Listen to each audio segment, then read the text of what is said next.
Doesn't look like we're going to get a circuit breaker at this point. So what's going on?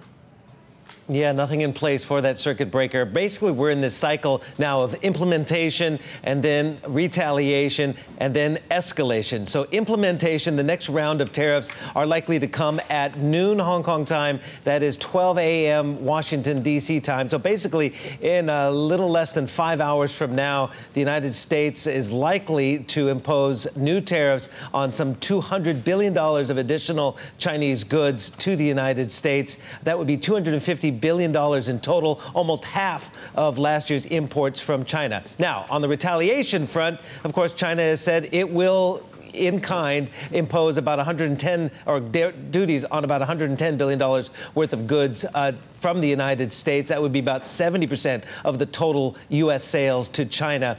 And of course, as you mentioned there, Heidi, China has indeed called off any proposed talks that Steve Mnuchin and others from the White House have proposed for the latest round of talks. The growing consensus in Beijing is that they're not going to sit down and talk, or at least Trump will not necessarily be in a conciliatory mood before the midterm elections. So we have a few more weeks of pain, probably, and that's where we lead to the escalation, because it's at least all indications are that Trump will pull the lever if he has to on an additional round of tariffs of $267 billion worth of Chinese goods, almost all of the goods China sells to the United States. This is the quote from Donald Trump in the Oval Office: "We don't want to, but we probably will have no choice." He's signaling pretty closely what he's going to do. Yeah, Steve, you talk about pain there. Looking at China, are we seeing indications that that country's economy is now starting to feel some kind of pain, some kind of increasing stress from these tariffs?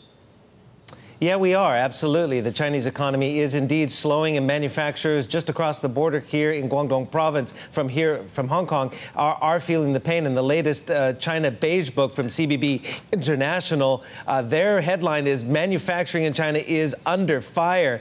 Basically, they're seeing declining revenue, sharply declining profit growth. And this is a backwards looking survey, the Beige book. And this has all been done before even the first round of tariffs were imposed. And it's been exacerbated, this pain, by a very high level of borrowing to stay afloat. In fact, the highest pace of borrowing among these exporters since 2012. Another quote from the Beige book saying, "It sure smells a lot like panic."